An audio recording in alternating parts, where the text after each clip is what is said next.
Como siempre, vamos a hacer como un pequeño repaso de lo que vimos la clase pasada. Básicamente vimos la primera parte del pacto abrahámico, qué significa el pacto, cómo eso reafirma simplemente las promesas hechas a Abraham en Génesis 15, pero ya en una relación de obligatoriedad entre Dios y su pueblo representado ahora por Abraham. Vimos eh, bueno, la primera parte que es Génesis 15, como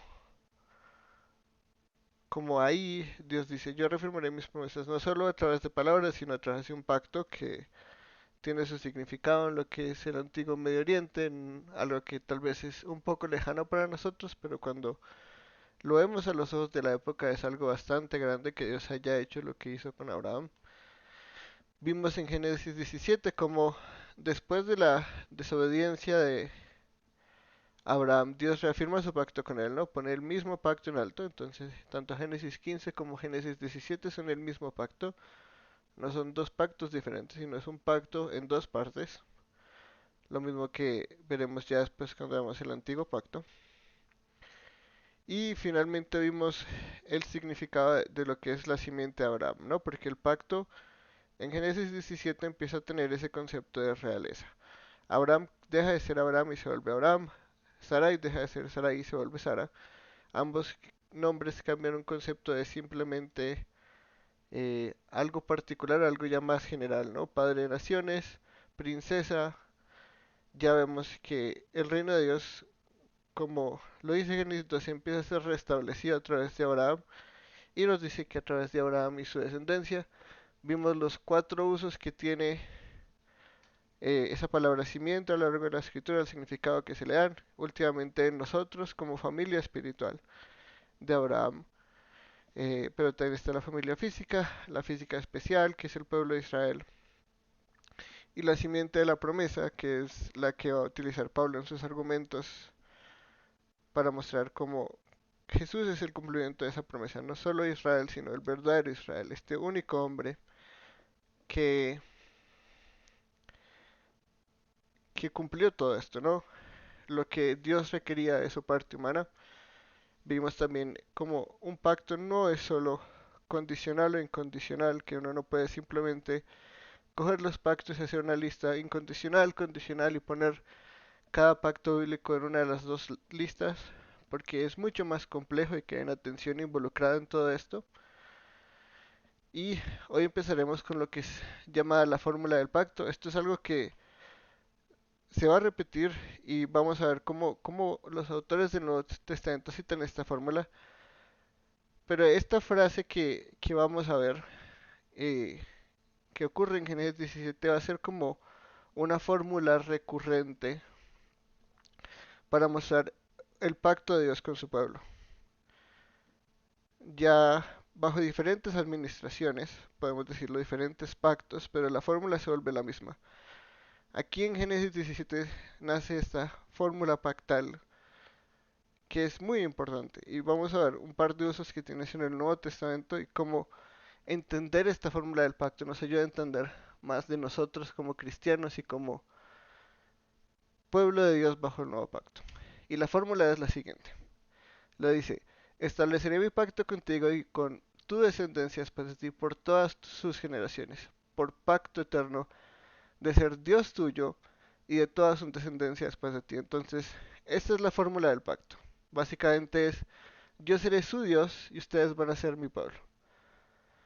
Esto lo vemos también en Génesis 17:8. Y te haré a ti y a tu descendencia después de ti la tierra de tus peregrinaciones, toda la tierra de Canaán como posesión, y yo seré su Dios.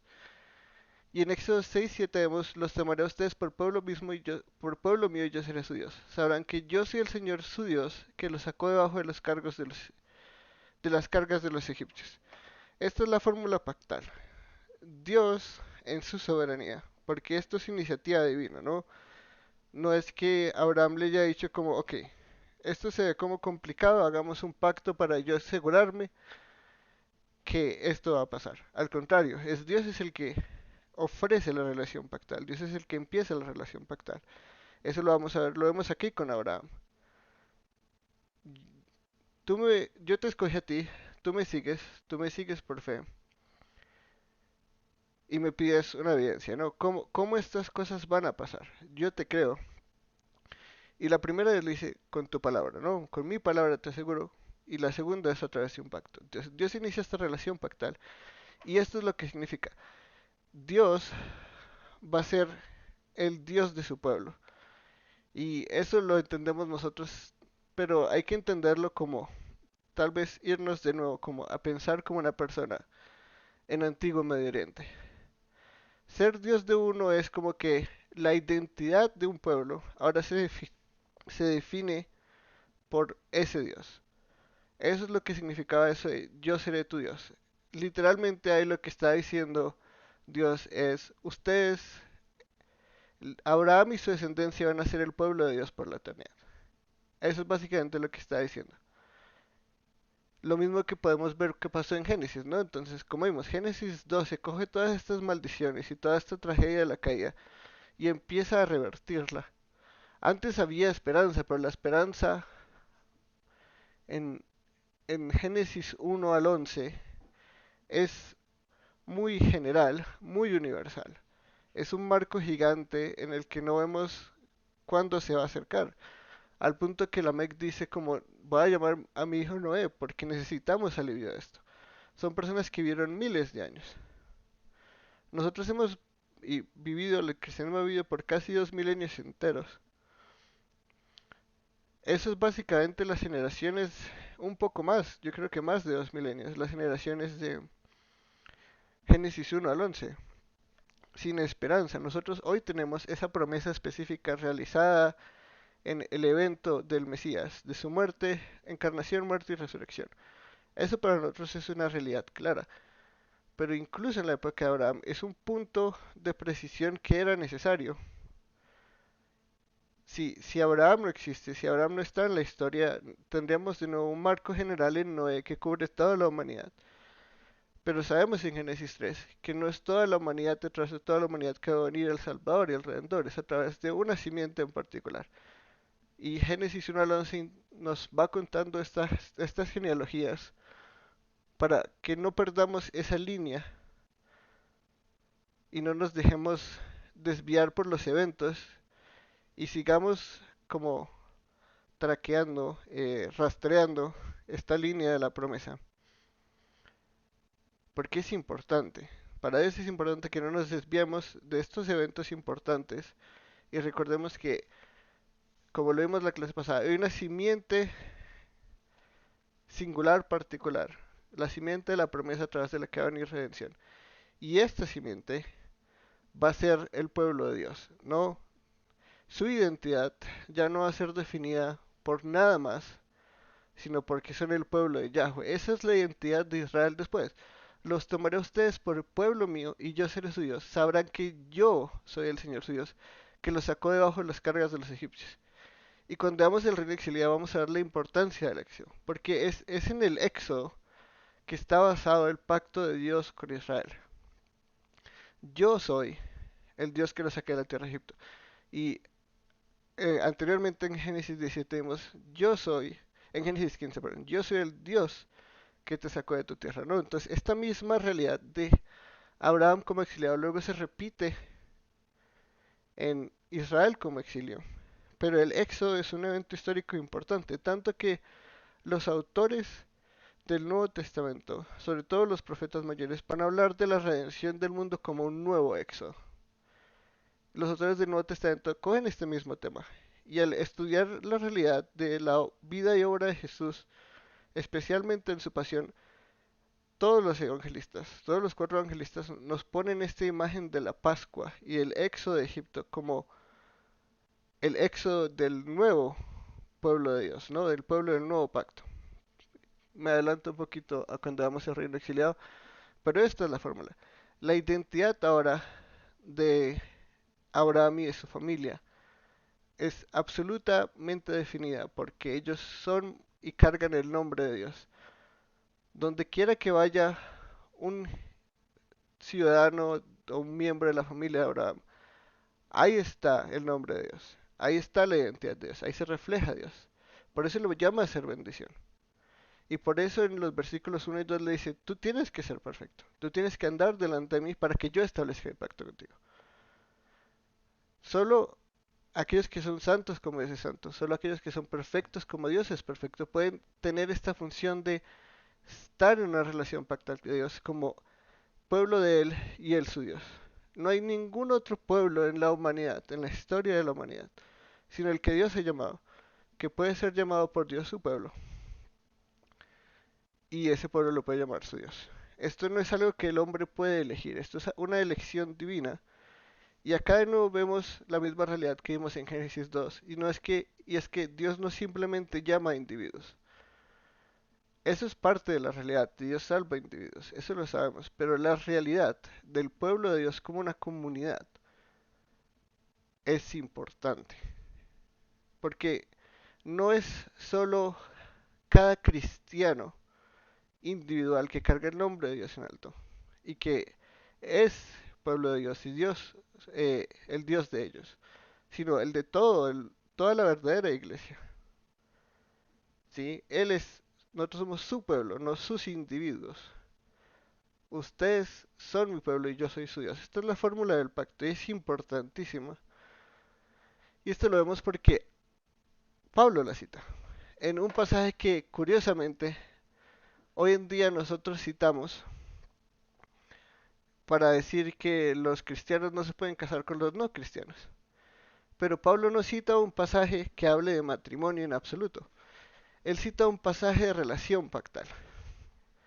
Y vamos a estudiarlo solo un poquito, no quiero extenderme demasiado, pero entender cómo esta fórmula pactal no es algo que simplemente ocurre en la antigua dispensación, en el Antiguo Testamento, en el Antiguo Pacto, sino que aplica a nosotros. Entonces, acá tenemos el pasaje. No estén unidos en yugo desigual con los incrédulos.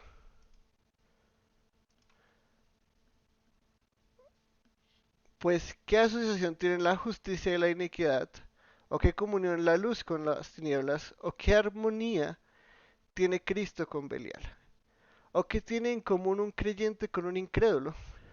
¿O qué acuerdo tiene el templo de Dios con los ídolos? ¿No? Entonces, acá Pablo está viendo a la iglesia en Corinto, no entendiendo su identidad. Más que simplemente se están casando o están teniendo relaciones o, ay, claro, es que el hermanito está saliendo con la incrédula. Pablo, ¿qué hacemos? Pablo lo que está viendo acá es una iglesia que no entiende su identidad. Una iglesia que no entiende que hay una diferencia infinita entre un incrédulo y un crédulo. No, eso es lo que finalmente les dice. ¿Qué tiene en común una persona que tiene fe en el Mesías, que está en unión con el Cristo?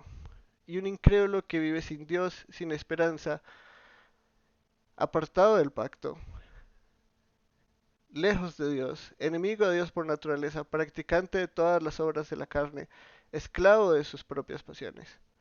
Estas son realidades totalmente incompatibles. Lo que vimos en la clase pasada. Eh, Creo que eso fue la clase del lunes, lo siento. El reino de Dios y el reino de los hombres son realidades no mezclables. Eso no quiere decir que nosotros no podamos tener amigos del mundo, relaciones en nuestros trabajos. Y vivimos ahí en una isla donde no hablamos con nadie, no tocamos a nadie porque todos son impuros, paganos, y nos encanta usar esa palabra, ¿no? Paganos. Todos son paganos, yo soy creyente. Así no es como funciona. Estamos llamados a conquistar este mundo de incrédulos con el Evangelio, ¿no? La gran comisión no es un llamado simplemente a evangelizar, es un llamado a conquistar, porque tenemos el rey que nos ha llamado. Somos como un ejército cuya arma es el Evangelio, y cuya función es conquistar no solo una ciudad, sino todo el mundo. Y luego lo explica de otras maneras, ¿no? La justicia con la iniquidad. Cosas que no son compatibles. La gente que es injusta, que practica lo que es malo, no puede mezclarse con la gente que es injusta. Entonces ya no habría justicia. Si la gente que ejerce la justicia, y poniéndolo en términos de pacto y de reino, que es lo que creo que implica este pasaje por la cita que él escoge. Si nosotros somos la luz del mundo, si nosotros somos la sal del mundo, ¿Por qué nos mezclamos con las tinieblas? No puede haber, simplemente no hay comunión. Y esta es la palabra importante. No hay comunión entre la luz y la oscuridad. Nuestra función como pueblo de Dios es la misma que Dios le dio a Abraham. Nosotros ahora debemos ser perfectos porque Él es perfecto. Debemos ser santos porque Él es santo. Nuestra función como pueblo de Dios es que cada vez que una persona del mundo nos vea, diga, ahí están esos cristianos. Como les decían a los cristianos en Antioquía, esos son los cristianos. Podían señalarlos con un dedo. Algo había en ellos que era claro para todo el mundo. Y en la iglesia antigua o en la iglesia primitiva eso también venía asociado con chismes de incesto y de ateísmo y de canibalismo. Pero fuera de esos mitos y esas falsas creencias de los cristianos que tenía la gente en el Imperio Romano, también los identificaban porque ellos eran los que adoptaban personas, ¿sí? Ellos eran los que cogían a los niños abandonados por sus propios padres en los bosques, en las calles y los adoptaron. Ellos son los fundadores de los orfanatos y son los fundadores de prácticamente toda obra de caridad en Occidente y en el mundo entero. Tiene influencia cristiana. Y por eso no podemos simplemente decir que somos cristianos, pero que nuestra identidad no se refleje. Nosotros no podemos decir ser la luz del mundo, pero ir al bar con mis amigos todos los fines de semana y parecer una persona más del mundo. Yo no puedo decir que soy cristiano y que mi vida no refleje amor, que mi vida no refleje a Cristo. Eso es lo que más le preocupa a Pablo, más que simplemente decir, usted puede tener una relación con alguien incrédulo. No, eso es totalmente de acuerdo, eso sería tener comunión con el mundo, pero esto no se limita a relaciones amorosas, esto se limita a todo tipo de comunión con el mundo. Y curiosamente lo pone en términos muy del Antiguo Testamento. Bueno, tal vez yo creo que el primer siglo también. ¿Qué comunión o qué acuerdo tiene el templo de Dios? Recuerden, el templo es la imagen o el lugar donde la presencia especial de Dios habitaba, como el jardín del Edén. Entonces, el tabernáculo es como un nuevo Edén, un microcosmos, y el templo es ese microcosmos establecido en gloria y grandeza. En el periodo de silencio de 400 años, una de las cosas que más terribles pasó, para los que conocen un poco la historia, fue el hecho de que Antíoco Epífanes entró en el templo y lo profanó. Eso fue para el pueblo judío y es hoy en día una de las tragedias más grandes que ha existido, porque hubo mucha gente, o sea, todos los conquistadores del pueblo de Israel, tanto los babilonios como los medo-persas, como los griegos, como los romanos, veían el valor del templo. Además que, sobre todo los babilonios y los medo-persas que vieron todavía el templo construido y todos los tesoros que había en el templo y toda la historia de este lugar. Era algo bastante valioso. Ninguno de ellos lo profanó. Curiosamente es protegido por Dios. Pero Antíoco Epífanes sí fue y adoró ídolos en el templo. Eso fue, es más, eso fue lo que crea la revolución de los Macabeos. Y eso fue lo que crea lo que hoy conocemos en día como Hanukkah. No la rededicación del templo a Dios. Eso fue algo, una tragedia increíble. Y eso es lo mismo que este mensaje nos quiere mostrar. Nosotros, el templo de Dios, somos nosotros, ¿no?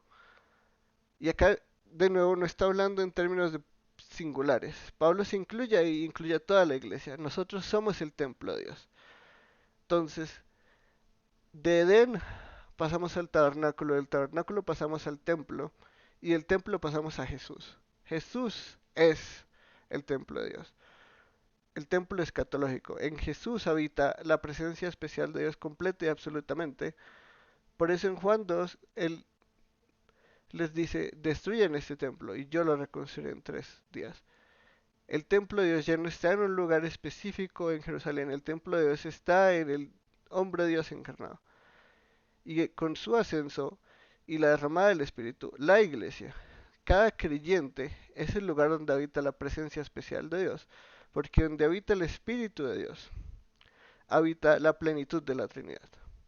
Es decir, ahora nosotros, cada creyente, y esto no habla solo de ver nuestros cuerpos como templo y entonces no comer grasas y respetar el templo y no ser impuros y no profanar el cuerpo de Dios.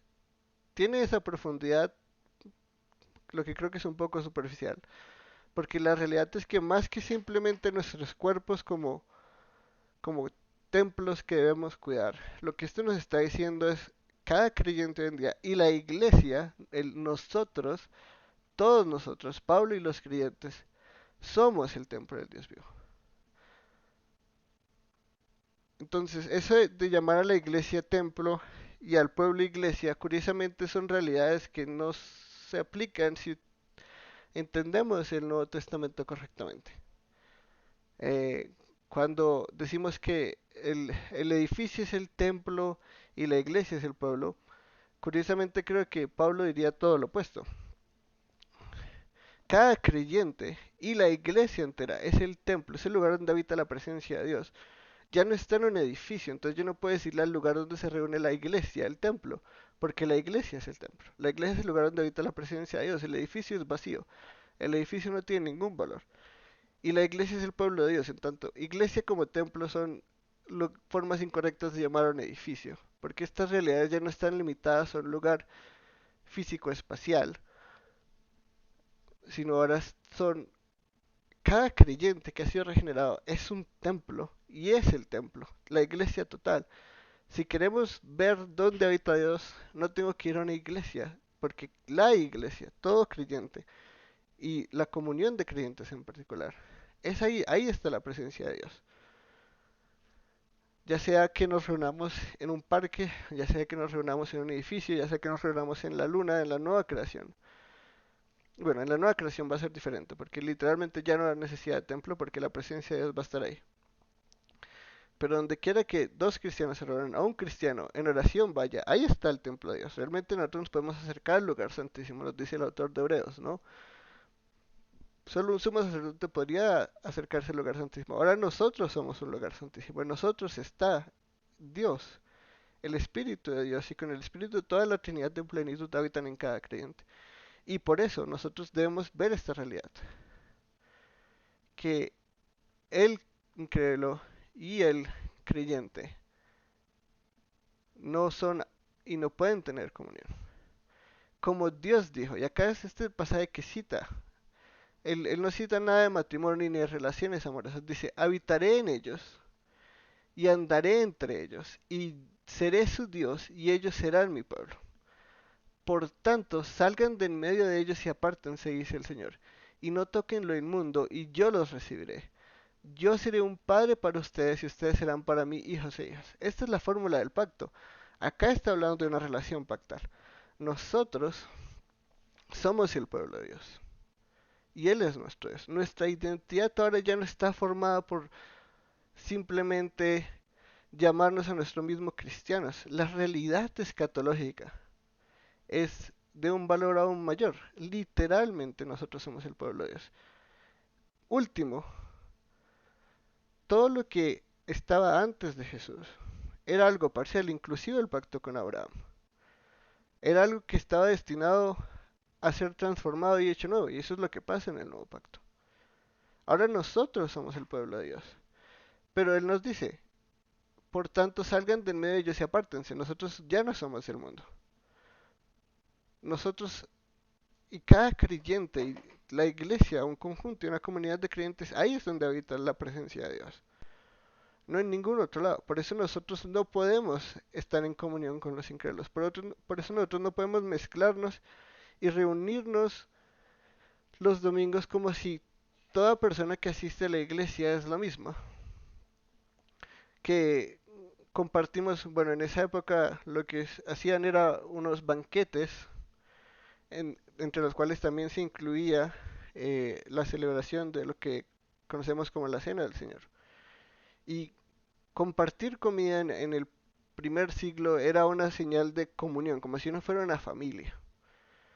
Entonces, básicamente, aceptar ese tipo de gente incrédula, y cuando vemos la vida de los corintios, vamos a ver que ellos aceptan gente que Pablo dice, incluso el mismo mundo los rechaza y ustedes los aceptan. No, tanto se jactan de su amor que dicen, ah, eso no importa, mientras usted quiera estar con nosotros lo recibimos. Pablo les dice, no, esa no es la realidad. Ustedes son el pueblo de Dios en relación pactal. Por eso cita este pasaje, él cita la fórmula pactal, porque debemos entender esa realidad, como los corintios la entendieron. Por eso es que este yugo desigual es tan importante, porque uno no puede ser el pueblo de Dios y ser ciudadano del reino de Dios y ser ciudadano del reino del mundo. No hay dos nacionalidades. Vivimos en dos mundos de alguna forma, ¿no? El mundo por venir y el mundo por ahora, pero no tenemos dos nacionalidades. Nuestra nacionalidad está en el reino de los cielos. Lo que somos acá somos extranjeros, somos exiliados, somos peregrinos que viven en este mundo esperando llegar a su tierra igual que Abraham. Nuestra tierra no es esta, nosotros estamos esperando la nueva creación. No hay una ciudadanía doble, nosotros no tenemos doble nacionalidad, nosotros tenemos una nacionalidad, es el reino de los cielos. Y así tengamos nuestro pasaporte y estemos legalmente en este mundo. Nuestra función es clara y nuestro llamado es hacer el templo del Dios vivo y ser su pueblo, ser este pueblo que está en relación pactal con Dios. Eso es lo que fue llamado Abraham bajo un pacto inferior, porque nosotros ahora estamos llamados bajo el pacto superior de todos, el nuevo pacto, que cumple todos los otros pactos, y a través del cual llegó la restauración y la regeneración de este mundo, la nueva creación. Por eso Pablo cita este pasaje, por eso es importante entender qué significa esta fórmula pactal. Esto no es simplemente algo bello, es algo también lleno de responsabilidad. Así como Dios nos da todo en Jesús, Él también nos dice, si me aman harán lo que yo les digo, si me aman obedecerán mis mandamientos, si me aman serán mi pueblo, ustedes vivirán ahora bajo esta ley que en el Nuevo Testamento se llama, por ejemplo, la ley del Mesías o la ley del amor. Somos un pueblo, tenemos una ciudadanía y tenemos una ley. Luego veremos cómo se relaciona todo eso y cómo funciona la ley en el cristiano. Bueno, como creo yo y algunos otros teólogos, porque hay diferentes perspectivas al respecto. Pero entender esto de las fórmulas pactales y búsquenla a lo largo del Antiguo Testamento, después de Génesis 17 hasta el Nuevo Testamento, esta fórmula se repite por doquier. Esto es importante. La realidad de un pueblo de Dios como cabeza pactal, es vital. No hay un pueblo de Dios que no esté en relación pactal con Dios. No hay un pueblo de Dios que esté separado. No hay creyentes que son llaneros solitarios, perdón. Llaneros solitarios viviendo el cristianismo a su manera. Mm, mm. Ser pueblo de Dios es estar sometido a Dios, servirlo y adorarlo como Él manda. No hacer lo que yo quiera decir, yo soy cristiano. Al contrario, Él es nuestro Dios y nosotros somos su pueblo. Y por eso, el creyente y el incrédulo viven dos realidades totalmente diferentes, porque tienen ciudadanías completamente diferentes. Y eso es lo que está pasando en Génesis 17 también. Abraham está llamado a ser diferente que el resto de la humanidad en su época. No hay comparación.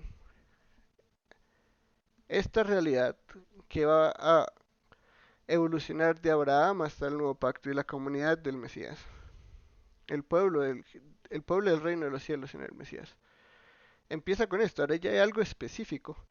Ya hay una humanidad limitada que puede llamarse el pueblo de Dios y son los que están en esta relación que empieza con el pacto abrámico, continúa en el antiguo pacto, en el pacto davídico y todo esto se cumplió últimamente en el nuevo pacto. Ya veremos de nuevo más adelante cómo todo esto se relaciona con una gráfica. Pero acá ya hay un hecho histórico increíble. Ya hay un pueblo específico de Dios que carga esta ciudadanía, un pueblo específico en la tierra, en este mundo temporal que carga esta ciudadanía. Y empieza con Abraham. La fórmula del pacto no empieza después con Israel, empieza con Abraham y está con nosotros también hoy en día. Nosotros somos el pueblo de Dios en relación pactal. Y aunque ahora está totalmente cumplida incondicionalmente en el Mesías, y estamos relacionados en Él por fe, esto no nos quita esta responsabilidad de que nosotros somos el pueblo de Dios. Nosotros no podemos vivir como queramos, como Abraham no puede vivir como queramos. Sé perfecto y anda delante de mí para que yo establezca el pacto contigo. Ahora, tenemos al hombre que hizo todo esto, que fue perfecto, que vivió la vida perfecta, que vivió en obediencia, en sumisión, haciendo todo hasta la muerte y muerte de cruz. Y en Él somos el pueblo de Dios. Y por eso Dios se llama nuestro Dios y nos llama a nosotros su pueblo. Pero porque el Mesías ahora hizo todo, no significa que yo pueda vivir mi vida como quiera. Al contrario, que vivimos en la realidad escatológica última, en estos últimos tiempos donde somos el verdadero y último pueblo de Dios en toda su gloria. Es aún más responsabilidad que la que tenía Abraham. Por tanto, salgan en medio de ellos y apártense, dice el Señor, y no toquen lo inmundo, y yo los recibiré. Yo seré un padre para ustedes y ustedes serán para mí hijos e hijas. Y luego ya veremos este pasaje cuando lo estudiemos con Moisés, pero acá ya está el concepto de una familia universal, una familia y el reino de Dios como una familia universal. Ya no tenemos como en Génesis 2 una estructura de familias que se van separando eh, consanguíneas que forman el reino de Dios, sino que era una familia espiritual gigante, que es lo que vemos de la simiente espiritual en Abraham. Nosotros somos hijos de Abraham, según la promesa.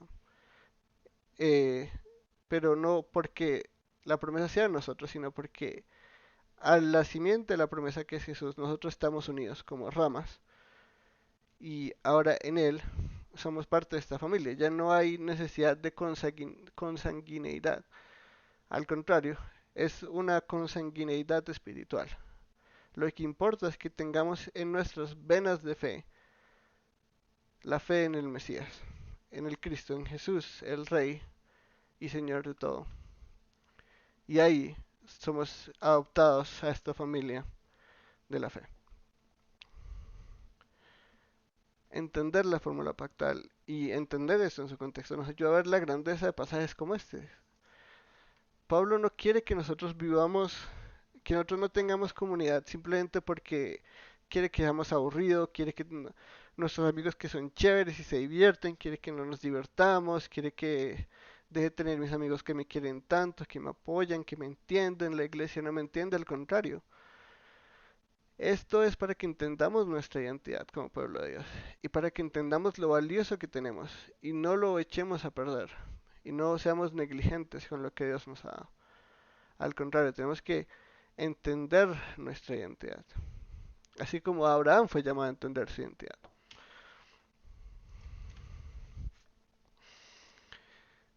Entonces oí una gran voz que decía desde el trono: el tabernáculo de Dios está entre los hombres, y él habitará entre ellos, y ellos serán su pueblo, y Dios mismo estará entre ellos.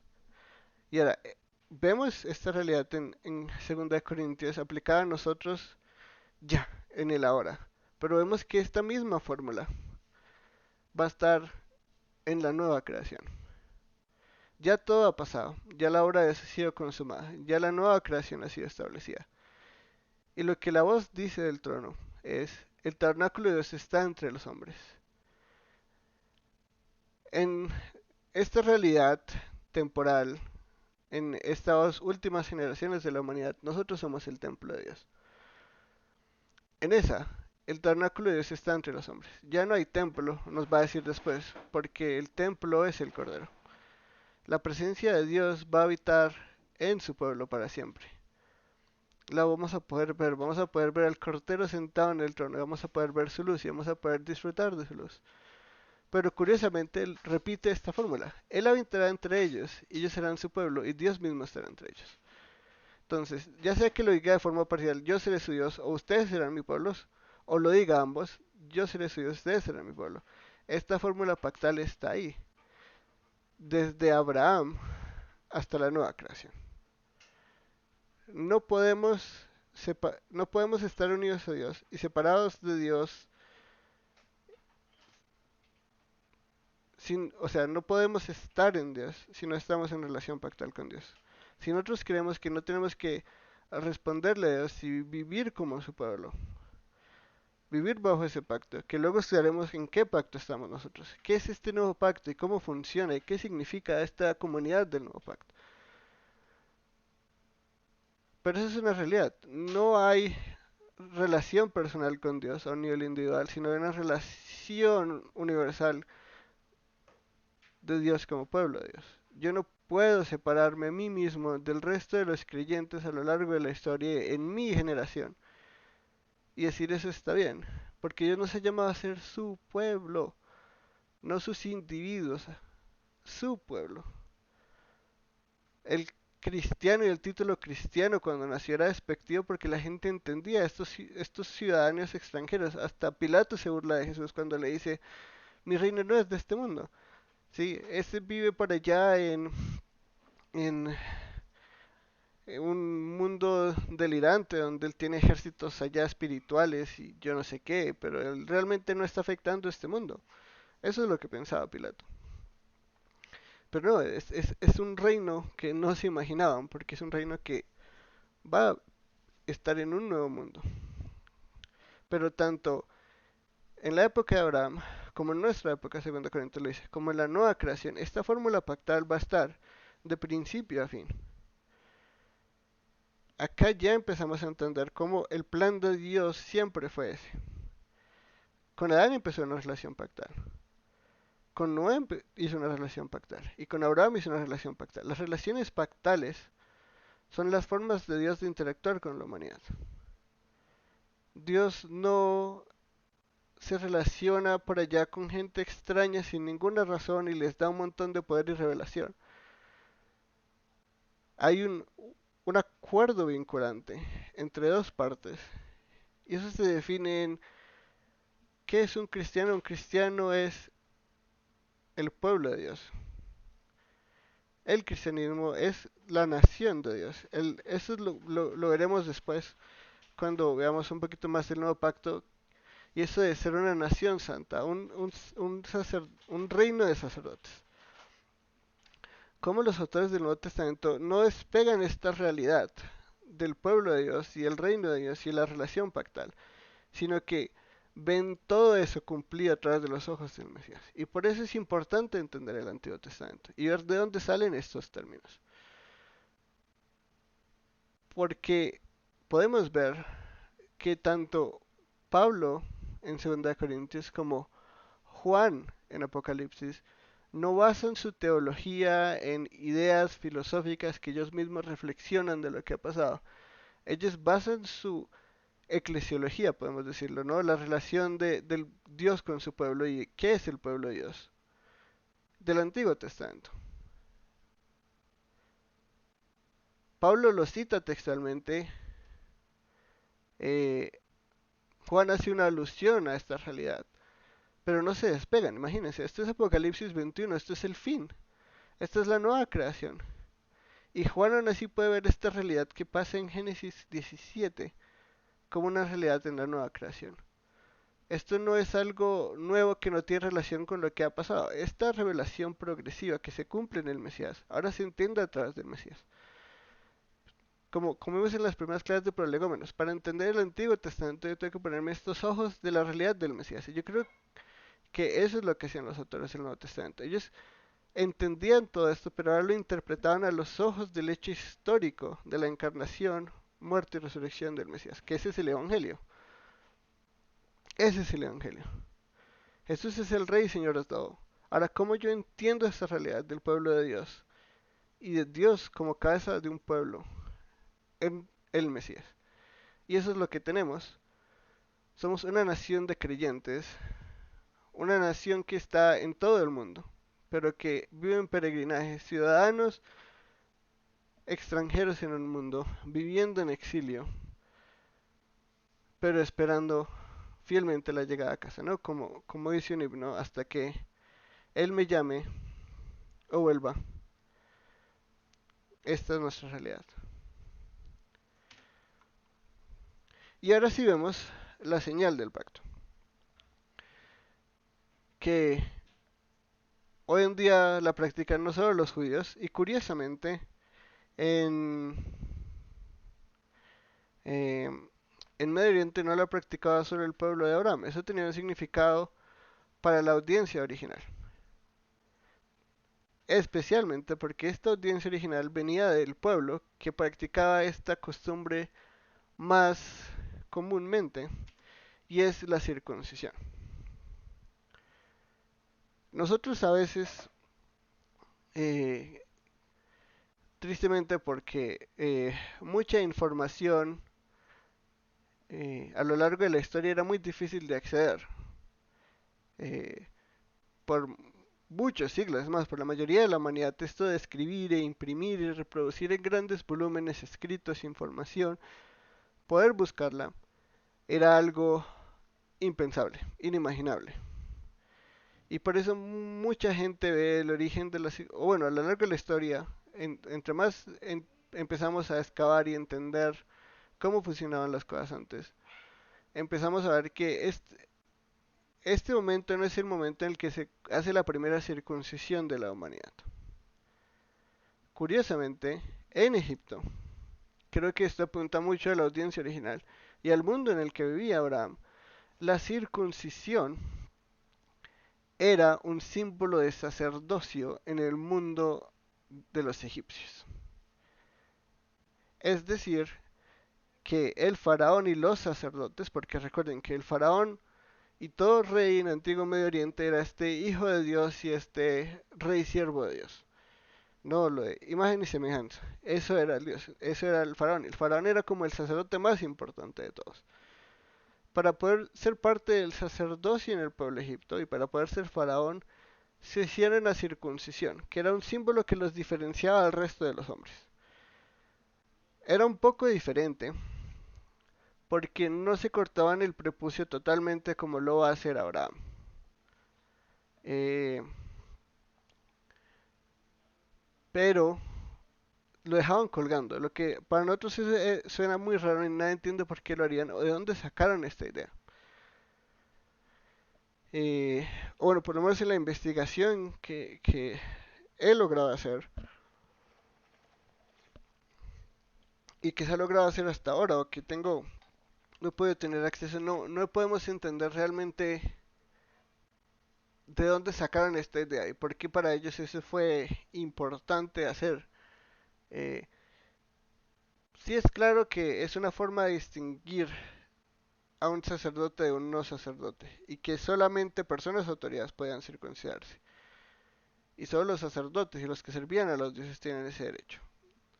Pero Dios va a usar esta práctica como una señal también del pueblo de Dios. Dijo además Dios a Abraham, tú pues guardarás mi pacto, tú y tu descendencia después de ti por sus generaciones. Entonces, otra vez, esta fórmula del pacto. Ya vimos que es tú y tu descendencia, eso ya lo explicamos. Y les dice, este es mi pacto con ustedes y tu descendencia después de ti que ustedes guardarán. Todo varón de entre ustedes será circuncidado. Serán circuncidados en la carne de su prepucio y esto será la señal de mi pacto con ustedes. ¿No? Entonces es como lo que el arco iris es al pacto, eh, al pacto noético o noético, porque se puede decir de ambas formas. Esta es la señal. ¿Cómo sabemos ahora que esta realidad que Dios ha escogido a una familia en particular de la humanidad física para representar y traer su reino que es Abraham y su simiente y su descendencia? ¿Cómo sabemos que esto es? De la misma forma que cómo sabemos quién fue este Dios que ejerció su arco de guerra contra nosotros y ahora nos promete no dar el mundo nuevo y promete mantener ese pacto con Adán de una forma diferente. ¿Cómo sabemos que esto es? Esto es la circuncisión. Y ahora, ¿cómo lo entendemos a la realidad de la circuncisión en el antiguo Medio Oriente, especialmente en Egipto? Todo miembro de la familia de Abraham era un sacerdote. Eso es lo que esto se entendía en su época. Esto no simplemente era cortarse porque sí. Y curiosamente, con el paso del tiempo, tal vez ese es el significado que le da la gente, ¿no? los romanos y los griegos veían a los judíos como gente rara por eso, veían que se mutilaban y no entendían el por qué. ¿Cuál es el significado de esta cosa? ¿Por qué coger un niño, un bebé y mutilarlo y ser diferentes y tener esas costumbres y esos ritos tan raros? Porque el pueblo judío, curiosamente, es uno de esos pocos pueblos a lo largo de la historia que conserva su tradición porque en ella ve su identidad. Mientras que los pueblos, por ejemplo, los asirios y los eh, babilonios, como entendían esa realidad que el rey que el dios más poderoso era el que ganaba y ahora ellos estaban como miembros de este nuevo panteón con este nuevo dios. Y casi todas las civilizaciones, a excepción curiosamente de los judíos y eventualmente los cristianos, que tenían el permiso de religio lícita, es decir, podían no adorar el culto imperial. Todos adoraban el culto imperial, todos adoraban al emperador. Entonces, esto de que esta gente se rehúse a hacer lo que para ellos era tan normal, perdieron, se adaptaron, cambiaron su identidad, su cultura, entendieron el culto al emperador, adoptaron este nuevo panteón y estos judíos seguían con esta costumbre y la más rara de todas es la circuncisión. Pero ahora que lo entendemos en esta relación pactal de ustedes serán mi pueblo y yo seré su Dios, y todo varón va a llevar la señal de que es un sacerdote de Dios. Si ahora la identidad de la familia de Abraham es que ellos son mm, el pueblo de El Shaddai, ¿no? Porque esa es la revelación del nombre que Dios le da a Abraham. Ellos son el pueblo de El Shaddai, del Dios Todopoderoso. Eventualmente esto se transferido al pueblo de Israel como ellos son el pueblo de Yahweh, que es recuperar esta realidad de Génesis 1 y 2. De este Dios cuyo nombre es Yo soy quien yo soy. Ya veremos qué significa esto, este nombre. Pero esto nos empieza a mostrar ese, esa reversión de lo que está pasando, de lo que pasa en Génesis 1:3. Es más, en Génesis 1 al 11. Porque Adán y Eva fueron los primeros sacerdotes del Dios vivo, fueron los primeros sacerdotes de Yahweh. Y después de su caída también Dios los viste como sacerdotes y le da esta función sacerdotal.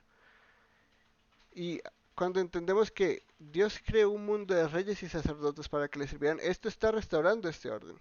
Porque no son solo el pueblo de Dios de una forma simbólica, sino al punto de que ya el sacerdocio universal no es algo eh, ajeno a esta realidad.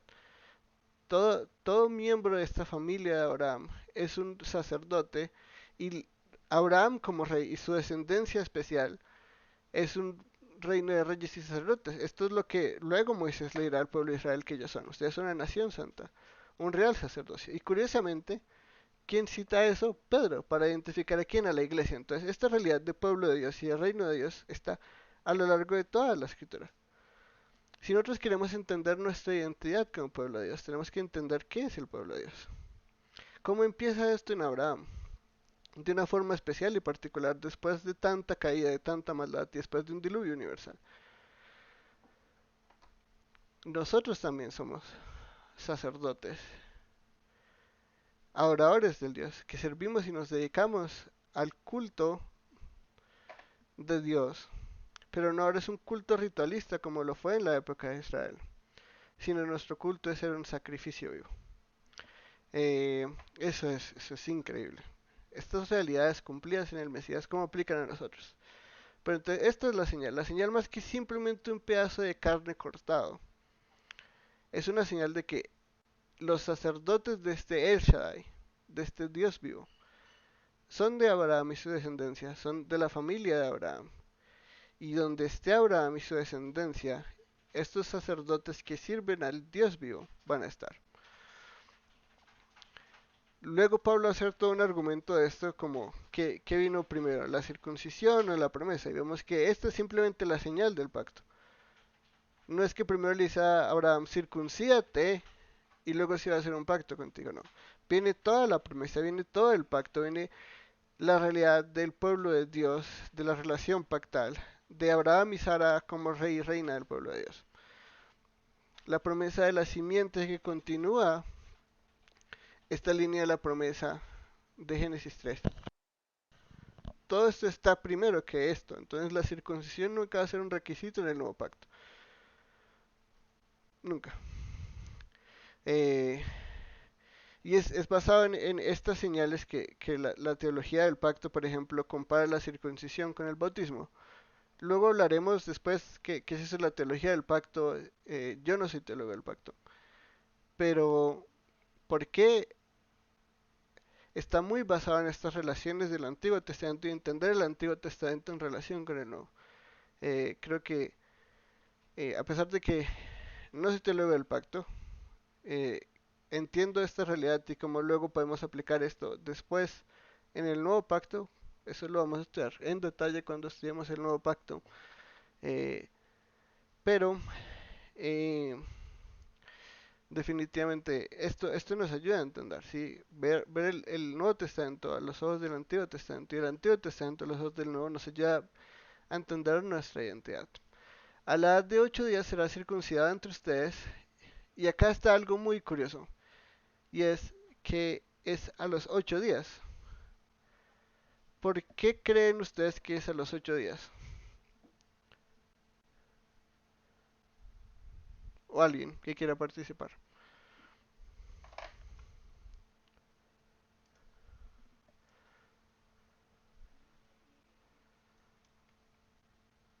Bueno, les voy a dar una pista. Entonces, ¿cuántos días tiene la semana? Hola, Sí, Natalie. pues se me ocurre. Eh, la mayoría de los varones, es decir, en nacidos, bebés nacidos, la mayoría son varones, pero la mayoría, es decir, entre la proporción entre hombres y mujeres nacen más niños, pero asimismo son los niños los que más mueren. No sé si de pronto tenga algo que ver con que no se circunciden recién nacidos, sino pasado 8 días de que ya se ve que no hay un peligro de que mueran por, supongo que desangrarse o se me ocurre, ¿sí? De pronto por lo que mueren muchos varoncitos bebés.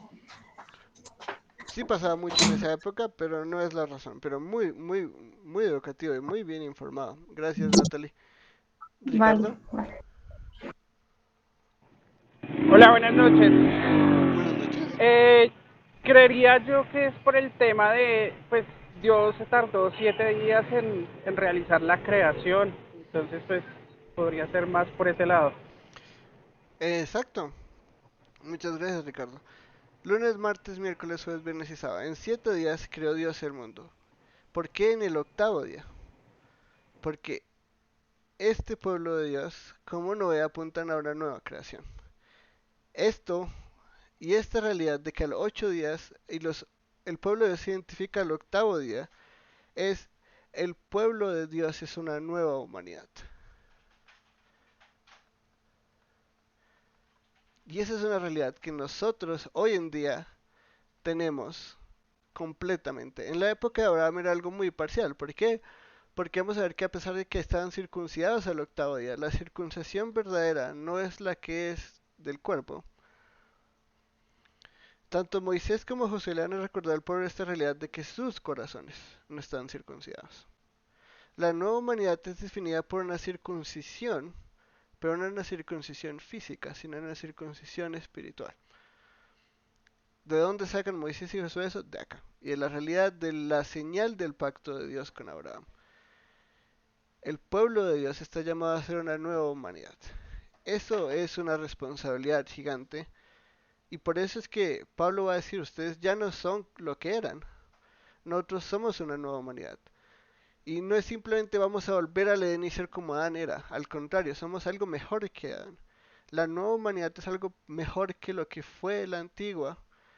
Incluso en toda su gloria. Incluso Adán en toda su perfección no se compara a lo que es un creyente. Incluso Juan el Bautista. El mejor de los hombres nacido de mujer no se compara al menor en el reino de los cielos. Porque esta realidad de que somos una nueva humanidad mejor que la anterior es una realidad en Jesús. Y esto viene de este octavo día. La señal última nunca fue la circuncisión física, porque la circuncisión física no hace una nueva humanidad, pero eso es a lo que Dios está apuntando. Lo vimos en Noé, a través de un hombre y una salvación de la ira de Dios, va a venir una nueva creación con una nueva humanidad. Ahora esto es una realidad específicamente en Abraham y su familia. Solo los miembros de la familia de Abraham pueden experimentar esta realidad. Y lo vimos en la clase pasada. ¿Cuál es la familia de Abraham? El Mesías y todos los que en él, por fe están en él.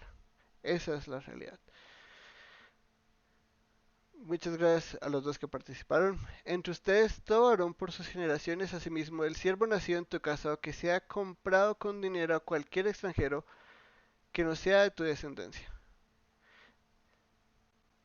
Todo varón que sea parte de esta familia de Abraham, ya sea que sea sus hijos, ya sea que sea los hijos de Ismael, porque bueno, esos son los dos hijos, aunque curiosamente acá todavía no está Isaac. Pero tanto su familia como los siervos y todo esclavo que ellos consigan de conquistar naciones, debes participar de esto, porque ahora ya hay un punto en la historia de la humanidad donde desde Génesis 1 y 2 podemos decir ahí está el reino de Dios, y es Abraham y su familia. En la época de Noé podemos señalar a Noé, pero en la época de Abel, ¿a quién podemos señalar? A nadie. Es más, todo el reino y toda la humanidad quiso aliarse para hacer el reino del mundo, el reino de la serpiente. Dios está reversando esto en su soberanía y lo vemos en su compromiso al pasar por los dos animales, como lo vimos en la clase pasada. Ese es un compromiso de Dios y la fidelidad de Dios en su pacto. Eso es impresionante ver esto. Realmente es maravilloso. Ciertamente ha de ser circuncidado el siervo nacido en tu casa o el comprado con tu dinero. Así estará mi pacto en la carne de ustedes como pacto perpetuo. Pero el varón incircunciso que no esté circuncidado en la carne de su prepucio, esa persona será cortada entre su pueblo, ha quebrantado mi pacto. Es decir, y esto de nuevo apunta a una realidad última, que creo que es lo mismo que nos va a decir Pablo en 2 Corintios, el pasaje que leímos. No hay persona que no tenga un corazón circuncidado que pueda ser parte del pueblo de Dios. Y lo mismo va a pasar acá, porque aunque esto era una señal temporal, esta era la única señal de que esta parte, familia particular de la humanidad, era el pueblo de Dios. Y si uno no quiere identificarse como pueblo de Dios, en Abraham y su familia, uno no puede ser parte del pueblo de Dios. Y esto lo vamos a ver repetidamente en Israel. Dios está llamando a su pueblo a ser santo, separado para Él, consagrado a Él. Yo no puedo cruzar la calle a la mitad y decir, sí, yo soy cristiano, pero soy un cristiano como con budismo, porque ellos meditan, me gusta la meditación y también me gusta la farra, pero yo soy cristiano, entonces como que cruzo medio de la calle, al otro lado está el reino de Dios y a este lado está el reino del mundo y yo vivo en la mitad, como si eso fuera posible. No, o soy el pueblo de Dios o no soy el pueblo de Dios, o soy ciudadano del reino de los cielos o no ciudadano del reino de los cielos. Pero no hay una vía media, o soy parte del pueblo de Dios o soy cortado del pueblo de Dios. Punto. Y lo más importante de por qué esta persona va a ser cortada es porque cada persona que no se circuncide, que no se someta a Dios, que no se someta a Dios como su soberano, porque después de todo, Dios y los dioses en el antiguo Medio Oriente eran el soberano último. El rey es la imagen de Dios, pero por encima del rey está el Dios. Por encima del faraón está Ra, está Anón, están tantos dioses. Por encima de los dioses cananitas estaba él, estaban las Asheras, estaba Baal, muchos dioses. Pero cada rey representaba como al dios último y más poderoso, pero ese dios era más grande que el rey. Esto es lo mismo, el que se mete con el pueblo de Dios y no quiere ser parte del pueblo de Dios ha quebrantado el pacto que Dios ha hecho con Abraham, de hacerlo su pueblo, de revertir este orden caído por la rebelión del hombre y no es opcional, no es en mis términos. Ahora, el pacto en el que vimos hoy no puede ser quebrantado por hombres, pero nos muestra si somos parte de este pacto o no, porque el nuevo pacto es inquebrantable, porque el nuevo pacto está hecho entre Dios y Jesús. Y Jesús es perfectamente obediente, y Jesús hace todo, Jesús es obediente, perfecto, es todo lo que ningún hombre ha sido. Pero nosotros estamos en Él o no estamos en Él. Esa es la realidad del nuevo pacto. O estamos en Él o no estamos en Él. Claro, el pacto entre las dos partes es inquebrantable, pero ahora hay una nueva condición. ¿Estamos en el Mesías o no estamos en el Mesías? Porque separados de él nada podemos hacer. Y el que no está en él, el que no da fruto, no es de él y va a ser cortado. Entonces, estas realidades no son eh, ajenas a la revelación del pueblo de Dios en el Mesías en el Nuevo Testamento. Entonces, curiosamente, este tipo de cosas a las que hace referencia Juan 15. Juan 15 es un pasaje eclesiológico, más que cualquier otra cosa. Nos habla de qué es esta realidad del pueblo de Dios en el Mesías, cómo estamos en él y cómo funciona eso. Eso es lo que es esto. ¿Qué es la iglesia para Juan? Está en Juan 15. Si alguna vez se ponen en la tarea de leer Juan 15, eso de fuera de nada podemos hacer es bello, pero esta unión en él como ramas a una vid, y la vid siendo el pueblo de Dios, y una imagen a lo largo del Antiguo Testamento del pueblo de Dios, de Israel, tiene una profundidad de nosotros como iglesia, más que simplemente una realidad bonita de, ay, sí, Dios nos ama y nada nunca podemos hacer fuera de Él. Esto también tiene este concepto de pueblo y de pacto involucrado en él. Esta es la circuncisión, una señal de la última circuncisión, que creo yo es la señal del nuevo pacto. Es una circuncisión, pero no con cuchillo y prepucio, sino con el Espíritu Santo y el corazón. ¿Alguna pregunta hasta este momento?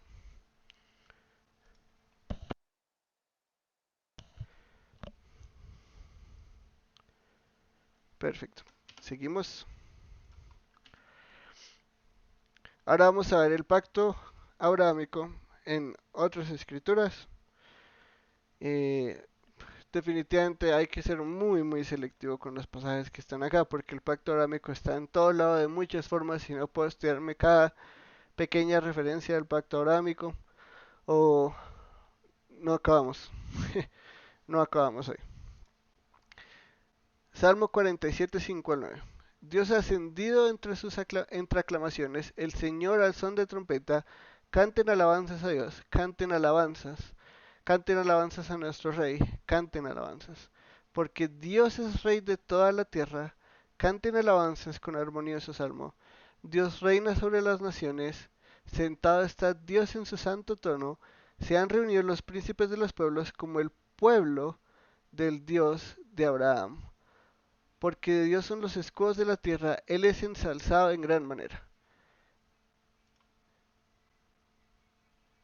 A nuestro Rey, que es el Rey de toda la tierra, ¿quién es el pueblo de este Rey tan maravilloso?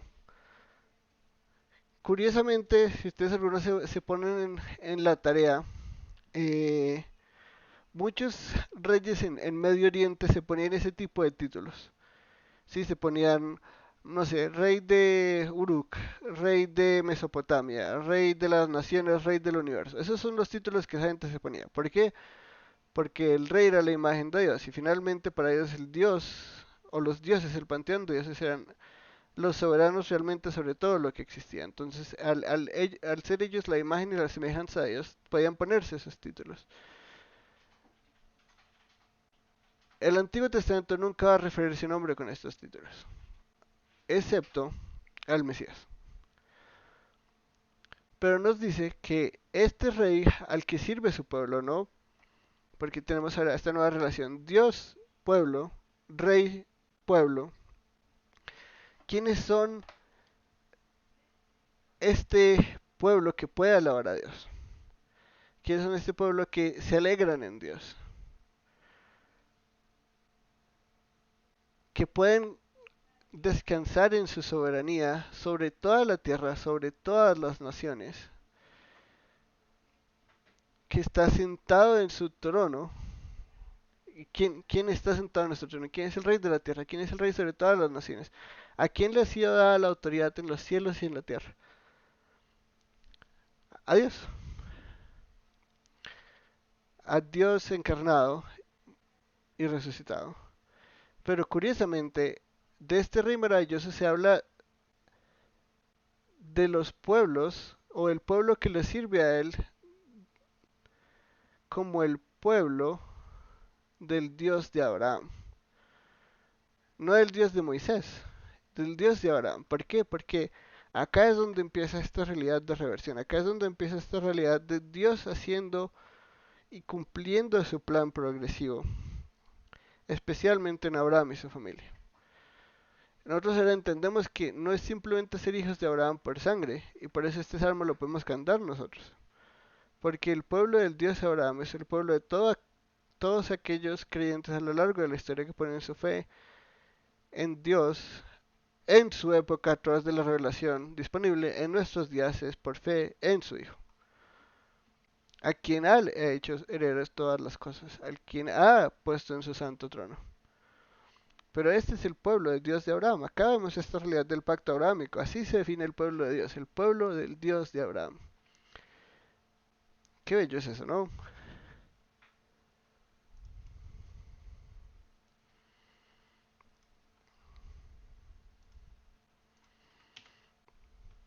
Este es el salmo más cortico de, eh, de todo el salterio. Son 2 versículos. Y acá no es nombrado específicamente el, el pacto con Abraham. ¿Sí, Natalie? Bueno, es que es una pregunta salida del tema, pero regresando a Noé, yo me preguntaba, bueno, por el pecado entró la muerte, ¿verdad? Y esta muerte pues incluye también la muerte de otros seres vivos y no solamente al ser humano. Entonces, como estamos estudiando los acontecimientos del juicio y de la misericordia de Dios en el arca y del pacto que hizo, entonces yo me preguntaba si el hecho de que Dios hubiera salvado animales muestra que la salvación se extiende también para los animales o alguna especie de redención o liberar de la muerte también a las especies animales. Es decir, hay alguna especie de salvación, vida eterna, resurrección también para las especies animales, siendo que están metidas en el arca, que el arca es la señal de la misericordia de Dios y de la, como de la, como digo, sí, de la salvación de la muerte, mejor dicho. Esa era yo sé que es salido del tema la pregunta, me disculpo por eso, pero sí me quedé como pendiente de hacerla la clase pasada. Aquí, bueno, muy buena pregunta. Definitivamente, especialmente el arca, creo yo, es un tipo de la salvación, no simplemente como una realidad específicamente para los humanos y para individuos humanos, sino la redención de toda la creación, incluida los animales. Pero creo que trasciende incluso a los animales. Creo que la salida del arca nos muestra que el plan de Dios es crear un mundo nuevo con una nueva humanidad. Que es algo que ya empezamos a ver acá. ¿Cómo se realiza eso específicamente en Abraham y en su familia? Pero la resurrección sí es solo para los seres humanos.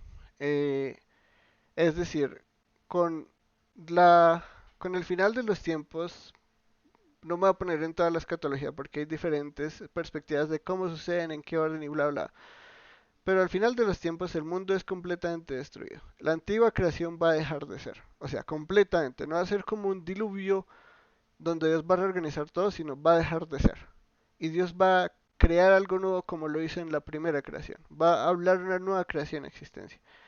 Eso incluye una nueva tierra, incluye animales. Posiblemente. Eh, Hay mucho debate respecto. Va a haber animales, va a haber océanos, muy probablemente no va a haber corrientes marítimas, no va a haber océanos, no va a haber aguas, va a haber deportes, no va a haber deportes, va a haber instrumentos, no va a haber instrumentos. Eso ya es un debate muy grande, pero va a haber una nueva creación. ¿Cómo va a ser completamente? No lo sé.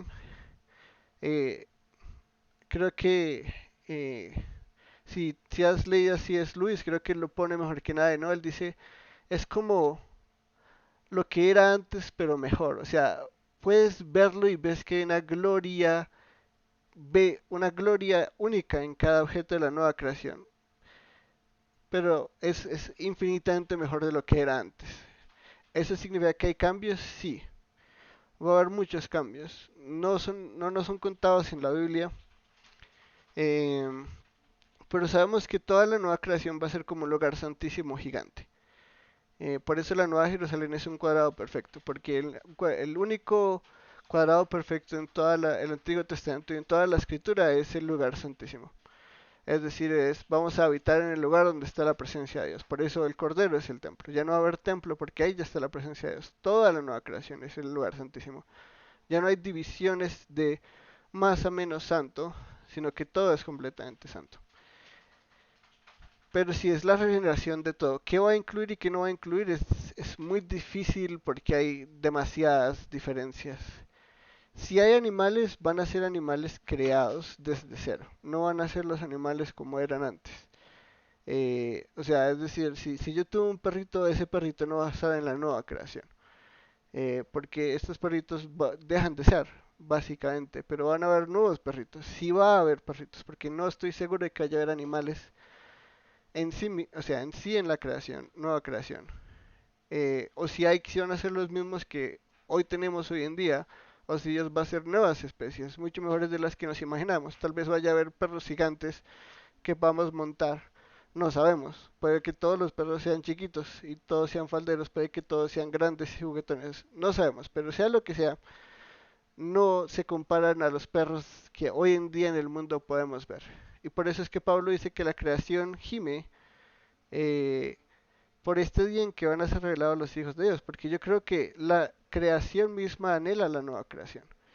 La creación misma anhela ser redimida, ella quiere ser redimida. Y Pablo dice, ella está en futilidad, no de ella misma, sino el que la sometió porque la va a restaurar. Entonces él mismo dice, Dios la somete a futilidad eh, para él mismo redimirla.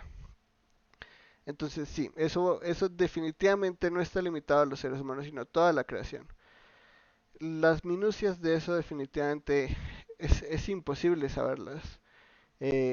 Pero creo que no está mal esperar que vaya a haber animales, no está mal que vaya a esperar que haya deportes incluso.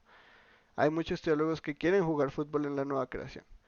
Y creo que es posible, eh, pero no sabemos exactamente cómo va a funcionar todo. Pero sí, sí tienes razón y es que esto, y el limitarlo a los seres humanos es no entender la salvación bíblicamente, porque la salvación no es la salvación solo de seres humanos. O si no, salvaría a seres humanos y nos dejaría en este mundo. Sí, nos haría perfectos en este mundo y que viviéramos en este mundo y la pasáramos rico y viviéramos eternamente en este mundo. Él no tiene ese plan. Él quiere que vivamos de la redención completa de todo el mundo. Vale, vale, Daniel, muchas gracias. Todo un gusto. Bueno, entonces, este salmo lo incluye acá, aunque no tiene la palabra del pacto de Abraham. Porque creo que acá podemos ver la realidad del pacto abrahámico como inicio de estos conceptos que les voy a explicar un poco, eh, del pueblo de Dios como esta nación que vamos a ver como eh, no es simplemente limitado al pueblo judío o al pueblo de Israel, sino que Dios va a ser un pueblo de todas las naciones, que es lo que vemos en Abraham, en ti serán benditas todas las naciones de la tierra. No solo la nación de Israel, sino todas. Entonces, alaben al Señor, naciones todas, alábenle pueblos todos, porque grande es su misericordia para con nosotros y la fidelidad del Señor es eterna. Misericordia es la palabra Gesed. Creo que ya hemos enviado un video del Bible Project respecto a lo que significa esta palabra. Se puede poner así con la H, con ese puntico. Sería la nomenclatura más correcta del hebreo. Gesed es el concepto de amor pactal. Y la fidelidad, Emuna, también está hablando de esta realidad de pacto de Dios, ¿no? Entonces, esto nos habla de un nosotros del pueblo de Dios y un rey al que todos alabamos eternamente. Creo que esta es la realidad del pueblo de Dios, esta es la realidad del pacto de Dios. Y aunque es un salmo muy cortico, es muy profundo. Las palabras que utiliza y los conceptos que utiliza son estos de Dios y pueblo. Él es su Dios, nosotros su pueblo. La universalidad del plan de Dios de salvación y su amor pactal y fidelidad para cumplir y mantener el pacto de Dios con su pueblo. Eh, Muy bello, muy cortico, muy profundo. Me encanta este salmo. Obviamente aplica prácticamente para todo pacto eh, en relación pactal y creo que nos ayuda a entender todo lo que hemos visto hasta ahora, ¿no? La misericordia de Dios y la fidelidad de Dios. Sí, Ricardo. No, qué pena, es que se me activó el micrófono. Qué pena. Tranqui, perfecto. Eh, Eso, aunque no es muy claro, creo que toda esta realidad que hemos visto en estas clases desde Génesis 1 hasta ya vamos en Génesis 17 nos muestran esta realidad. Dios es digno de alabanza porque su misericordia para su pueblo y su fidelidad eterna son las que hacen esta realidad en Abraham posibles. Fuera de este Dios lento para la ira y grande en misericordia, este Yahweh, porque no la palabra Señor acá es Yahweh, alaben a Yahweh. Eh, es esta realidad del Dios del pacto y su fidelidad y misericordia son realidades que experimenta la humanidad y el pueblo de Dios desde todas las edades, desde la postrera hasta la anterior, ¿no? Todo esto podemos, yo creo que toda creyente a lo largo de la historia, desde Adán y Eva hasta el último creyente antes de la nueva creación, creo que todos podemos cantar este salmo con la misma intención y entendiendo la misma realidad. Finalmente creo que Gálatas 3 y 4 nos muestran esto muy claramente. Obviamente por cuestiones de tiempo y de enfoque, porque tenemos prácticamente toda la Biblia por delante, no puedo ponerme a dedicar mucho tiempo en esto, pero este fue el pasaje que mostramos anteriormente para mostrar que los que somos de fe son hijos de Abraham, ¿no? Como este pacto con Abraham se aplica a nosotros en el Mesías. Pablo lo pone de esta forma. La escritura, previendo que Dios justificaría a los gentiles por la fe, anunció en temor las buenas nuevas a Abraham, diciendo, en ti serán benditas todas las naciones. Así que los que son de la fe son benditos con Abraham el creyente, ¿no? Y acá es donde podemos ver que estas realidades apuntaban específica y particularmente en la promesa a Jesús, ¿no? Porque en Él es que se cumple todo esto. Pero a nosotros, desde el pacto arábico nos muestra que Dios justificaría a los gentiles. O sea, esos somos nosotros. Obviamente acá no está diciendo que los judíos no, pero de nuevo, no quiero entrar en todo el argumento de Galatas.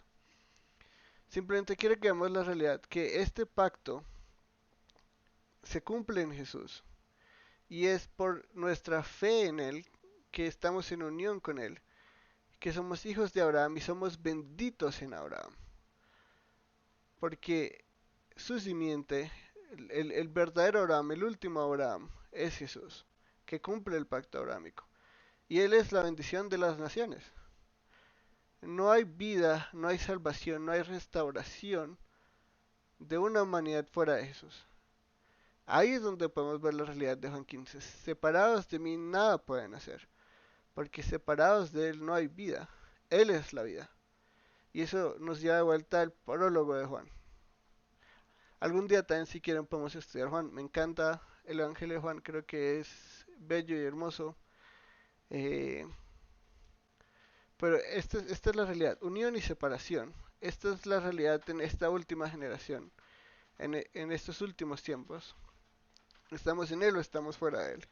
Somos benditos en Él o malditos en Él, porque así como en ti serán benditas todas las naciones, vimos en Génesis 12, es como esta tercera promesa que encapsula las segundas tres promesas: bendición, maldición y bendición universal.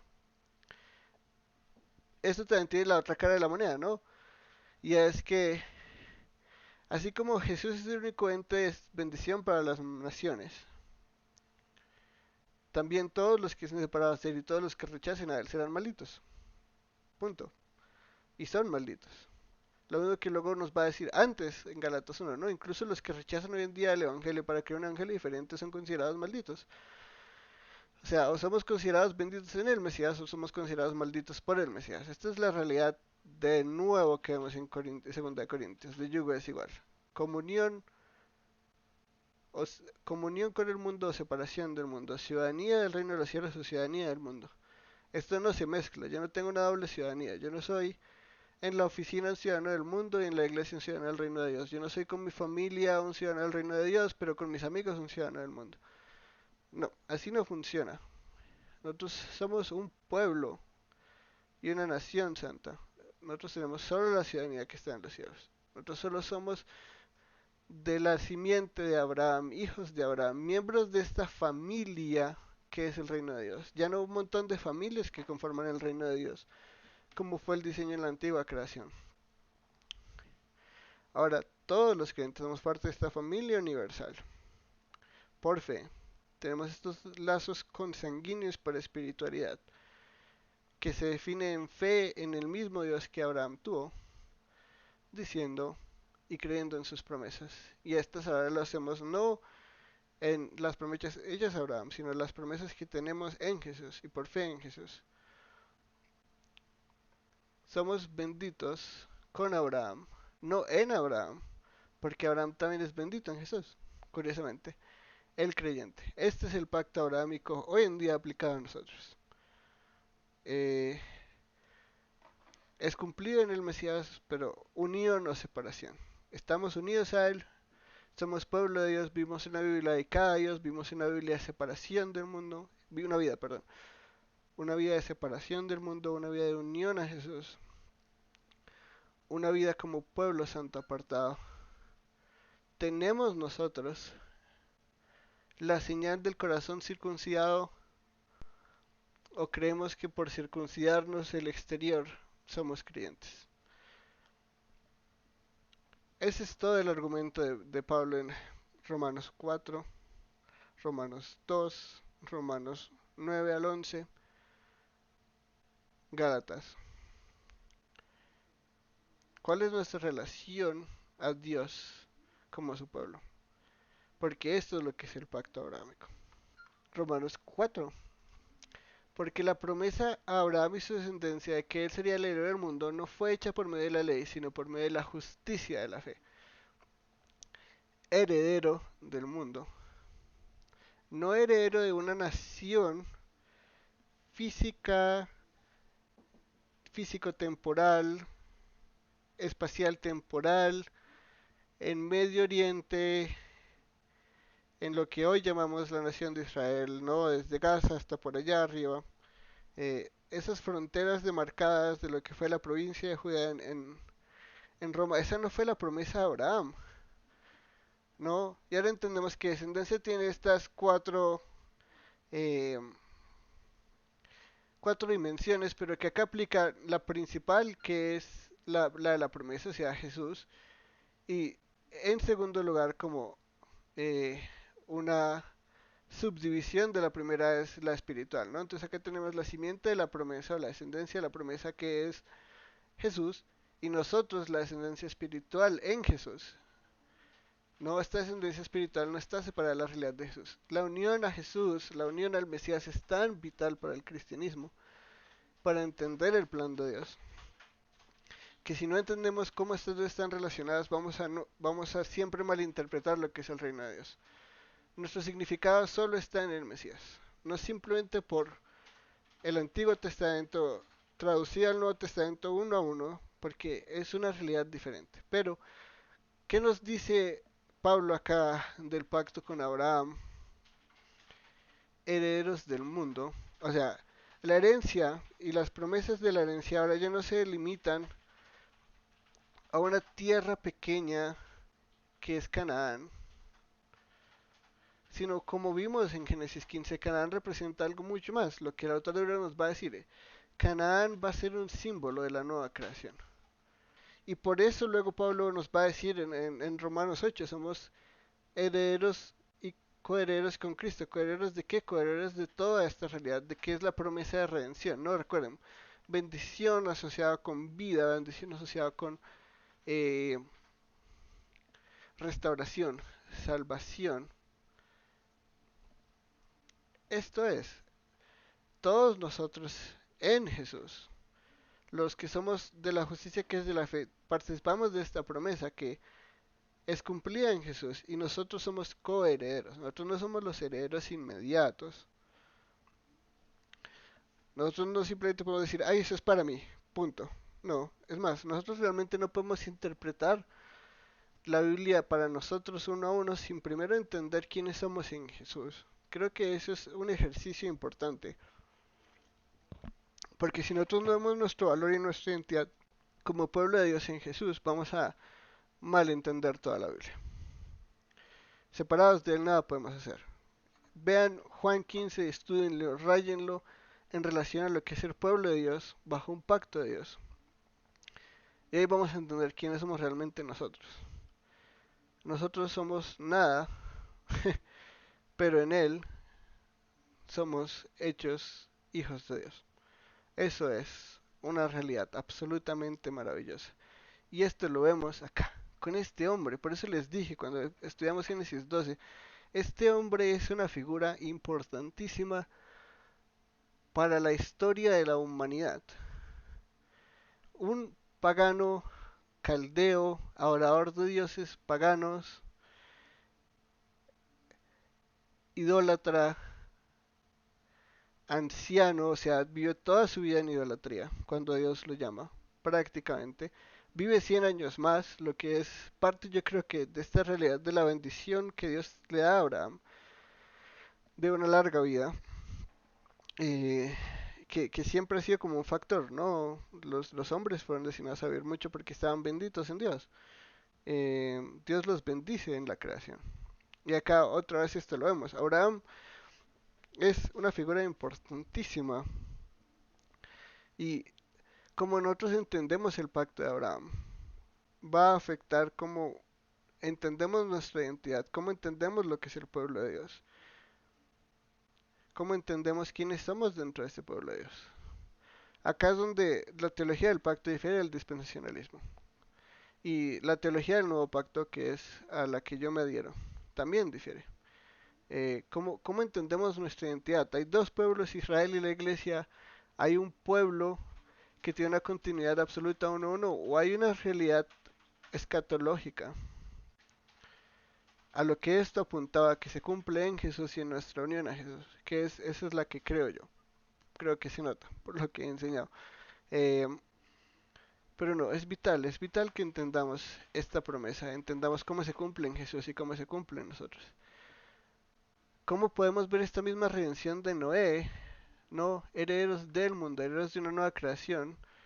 No, Dios no dio a su hijo para que fuera el rey de una tierra chiquita en Medio Oriente, que es lo que todos los judíos esperaban. Los judíos mataban por ver a Jesús, acabando a los romanos y sentándose en un trono chiquito en medio de la provincia de Judea, que me imagino ellos iban a llamar después otra vez el reino de Israel, aunque ya las 12 tribus no estaban ahí. eh, entender que Dios sentó a Jesús en el trono a su diestra y no en un trono hecho por manos humanas en una pequeña tierra para que un pueblo negligente que no adora a Dios lo adorara. Dios sentó a Jesús en el trono para que podamos todas las naciones y todos los pueblos cantar el Salmo 17 con un corazón alegre, porque Él es el que está sentado en el trono y todas las naciones y todos los pueblos pueden adorarlo. Todo esto empieza aquí. Y todo esto va a tener un significado mayor cuando vamos a pasajes como este y los leemos. Pero un momento por acá.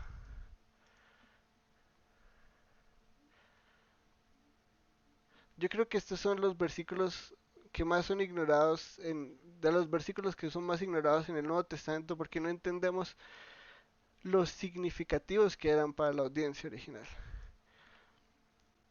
Mateo no fue el primer evangelio que se escribió, para nada. Eh, Creo que el consenso hoy en día prácticamente universal. Todavía hay gente que defiende la escritura temprana de Mateo. eh, Son muy pocos, no creo que los argumentos sean buenos. Yo estoy convencido de que Marcos, como la mayoría del mundo erudito teológico cree, fue el primero en escribirse. Pero la razón por la que Mateo es el primer evangelio del Nuevo Testamento es porque si ustedes leen todo el Antiguo Testamento y van a Mateo, todo va a tener sentido. Mateo y la función de Mateo como evangelista es mostrarnos el cumplimiento del Antiguo Testamento en Jesús. Como todas estas verdades, como todas estas promesas, como todos estos pactos hayan su cumplimiento en Jesús y como la realidad, el hecho, el hecho del Cristo, del Mesías, afecta toda esta realidad que entendíamos y veíamos en el Antiguo Testamento. Y el primer versículo empieza con una realidad histórica, escatológica, teológica e impresionante. Nosotros leemos esto y se nos hace lo más normal del mundo. Claro que Jesús es el hijo de David y el hijo de Abraham, eso lo sabemos, eso podemos leer las genealogías. ¿Qué tiene eso de importante? Todo. No explicaré esto que nos da mucha más relación, tal vez en algún tiempo si estudiamos Mateo les voy a mostrar qué es esto, pero vamos a enfocarnos en tres cositas acá, ¿no? Primera es Jesús, el Cristo, o el Mesías. Empecemos y si pueden y si quieren ponerse en la tarea de separar esta palabra, porque en español la unimos y no nos damos cuenta de que esto no es parte del nombre de Jesús. Esto es un título. Y este título es el Rey Ungido. La traducción literal es ungido, pero Rey Ungido o Rey Mesiánico nos ayuda a entender lo que esto está diciendo. Cuando nosotros vamos al Nuevo Testamento como un judío del primer siglo, entendemos la realidad del pacto abrahámico, entendemos la realidad del pacto davídico. Nosotros todavía no hemos estudiado el pacto davídico, pero creo que como cristianos todos tenemos como una pequeña y vaga idea de lo que es el pacto con David. Entonces, podemos entender la gloria de esto. Enfoquémonos ahora en lo que dije ahora, ¿no? El significado de Mesías está vitalmente relacionado con lo que es el hijo de David y lo que es el hijo de Abraham. Si yo como judío del primer libro del primer siglo leo esto, me caigo de mi silla. Porque esta es la esperanza de la humanidad. Esta es la esperanza que todo ser humano ha anhelado por desde que el hombre cayó. Jesús, el rey prometido, la simiente de Abraham, que luego va a ser más especificada en David y en su simiente, ¿no? Pero acá ya tenemos todos los conceptos que en David son especificados de una forma muy bella. Acá nace todo esto, acá nace lo del rey prometido, lo del pueblo de Dios, lo de la restauración del mundo de la tierra, todo lo particular que en Noé y en Adán eran muy generales, la redención cuando vendrá, quién es esta simiente de la mujer, ¿dónde? Acá está. Esto es una realidad loquísima para las personas que entienden la Biblia. Este hombre es el prometido. Este hombre, Jesús, es el Mesías que hemos estado esperando desde que la humanidad cayó en Génesis 3. Yo no puedo entender la Biblia sin entender quién es Jesús, el hijo de David, el hijo de Abraham. Esta genealogía al principio me está para mostrarnos que Dios fue fiel a su promesa, para mostrarnos que a pesar de que nosotros fallamos, Él fue fiel, para que el Salmo 17 podamos entenderlo de una forma increíblemente más valiosa. Esto no fue simplemente un error de un hombre, sino una tradición cósmica. Esto no fue simplemente un, un acto pequeño de gracia de Dios, fue un acto universal de amor y gracia de Dios por su pueblo. La salvación del mundo. Y llega Abraham, y llega la restauración de todo esto. Pero Abraham no fue la simiente a través de la cual llegó la bendición a las naciones. Eso todavía estaba siendo esperado. Y especialmente si hablamos del primer siglo, la cantidad de Mesías que hubieron es increíblemente incontable. A veces, tal vez en el ambiente cristiano no nos cuentan eso, pero Jesús no fue el único que se proclamó a sí mismo Mesías en la época del primer siglo, pero Él es el único que es hijo de David e hijo de Abraham. Pueden mirar toda la historia del primer siglo de los mesíases judíos, todos ejecutados por los romanos, inclusive este Jesús. Pero solo uno es hijo de David y solo uno es hijo de Abraham. Solo uno es la simiente de la promesa de Abraham. ¿Qué es la simiente de la mujer? Todo esto está conectado. Todo lo que hemos visto hasta ahora, en parte, ¿no? Porque ya hemos visto el pacto de David, ¿qué es lo que significa ser un hijo de David? Todo esto se cumple en esta persona. Por eso nuestra esperanza es Jesús, por eso solo en Jesús tenemos valor, por eso solo en unión con Él podemos entender quiénes somos y cuál es nuestro propósito, porque Él es el centro de la historia, Él es todo en todo, Él es en Él todas las promesas de Dios son sí. Eso no quiere decir simplemente que va con una promesa y la aplico a mí. Eso quiere decir que yo puedo ver en la Biblia que estas promesas hechas a este Señor y estas promesas hechas a este Señor solo tienen significado en Él. Y yo entendiendo mi significado en unión a Él, es que puedo entender cómo funcionan las promesas de Dios en mí. Eso no es simplemente comprar un eh, ¿cómo le llaman eso? Un cosito de carticas de promesas de Dios para ti y coger una cada mañana y leerla y decir, ay, amén, todas las promesas de Dios son sí en Jesús. No, es coger esta gloriosa revelación de Dios y ver cómo literalmente todas las promesas que Dios hace en el Antiguo Testamento se cumplen en Jesús, ya sea en su primera venida o en su segunda venida. Todas. Es más, deberíamos, en vez de comprarnos promesitas de Dios para nosotros, comprarnos libros que hay. El antiguo, promesas de Dios cumplidas o profecías de Dios cumplidas en Jesús. Y eso nos va a llenar aún más de gozo, creo yo, que simplemente intentar aplicar las promesas de Dios porque sí. Porque la cantidad de profecías y de promesas que se cumplieron de Jesús en su primera venida y se van a cumplir en su segunda venida son más esperanzadoras que todo lo que yo quiera aplicarme a mí mismo que no me pertenece. Porque Él es mi seguridad, Él es el fundamento, Él es la roca angular de este pueblo de Dios. Sin Él no hay pueblo, sin Él no hay edificio que se está construyendo, sin Él no hay humanidad como templo del Dios vivo. Sin Él no hay el Espíritu en todas las personas que creen en Él. Sin Él no hay unión a Dios. Sin Él no hay circuncisión de corazón. Sin Él estas realidades y estas promesas hechas a Abraham, yo no puedo participar de ellas, porque solo por fe en Él soy unido a Él, y solo por unión a Él es que yo puedo decirme a mí mismo que soy hijo de Abraham como Él. Mateo 1.1 es tan profundo cuando entendemos la realidad de quién es Abraham, de qué prometió Dios a Abraham, qué cumplió Dios en Abraham y en David. Definitivamente estamos viendo este pasaje a mitad de la gloria y especialmente porque nos saltamos la parte libre de la genealogía que tiene un significado aún más bello.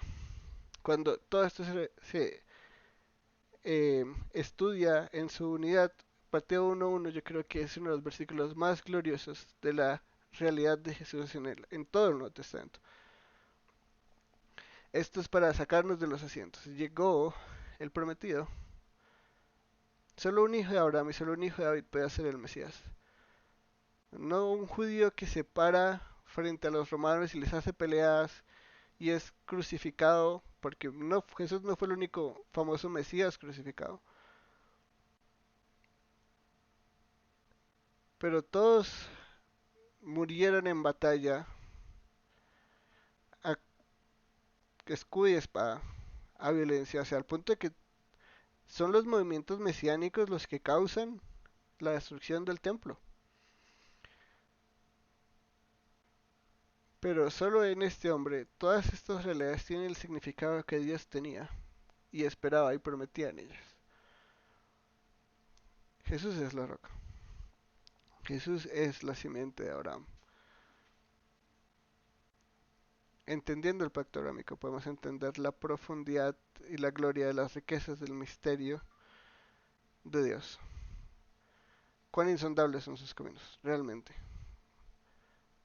Porque nadie nunca, a lo largo de la historia, se hubiera imaginado cuánta gracia, cuánto amor, cuánta fidelidad, cuánto amor pactal tiene Dios por su pueblo. Que envió a su Hijo para, hijo de David, hijo de Abraham, cumplir toda la escritura en sí mismo, la revelación última y absoluta de Dios. Ese es nuestro Salvador. Ese es el pacto con Abraham, en él. Seguimos. Lucas 1.54 al 55.